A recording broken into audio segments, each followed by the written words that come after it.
Salut, je suis Kalga Dominique, heureux de vous présenter le pain quotidien des agents de santé du 11 septembre intitulé Les impacts éternels. Jésus lui dit, si vous ne voyez des miracles et des prodiges, vous ne croyez point. Jean 4, 48. Les foules qui ont vu et expérimenté l'alimentation de plus de 5000 personnes par Jésus étaient bien excitées et zélées pour suivre Jésus n'importe où il allait. Jésus, qui a pris une barque pour aller de l'autre bord de l'eau, était finalement retrouvé par la foule qui a commencé à le demander comment et quand il était arrivé là à l'autre bord.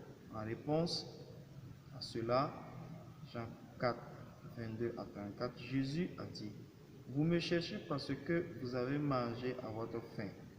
Les rendements de son travail, les résultats immédiats ont conduit beaucoup de gens à s'approcher de lui avec plus d'attente, tout comme plusieurs aussi dans beaucoup de nos hôpitaux et dans les emplacements de projets. Le meilleur travail que nous faisons, le plus de gens en attendent, plus de nourriture, de guérison, de soins et de partage. En réponse à toutes ces attentes, Jésus les confronte avec deux perspectives qui sont pertinentes aujourd'hui pour nous.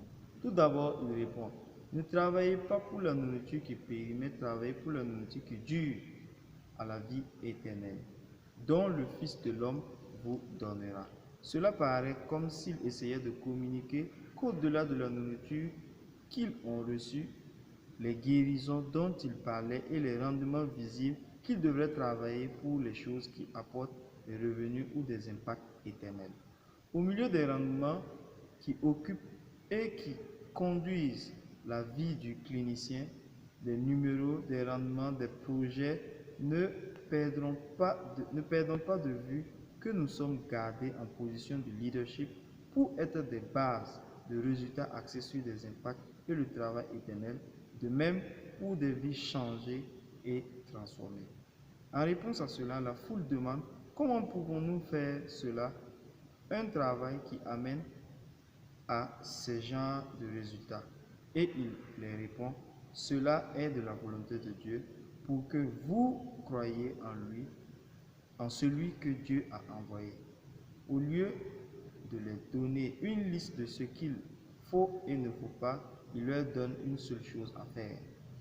Le but de leur vie, le but premier devrait être porté sur la foi et croire en Dieu. Lecture complémentaire Matthieu 5, 13 à 15.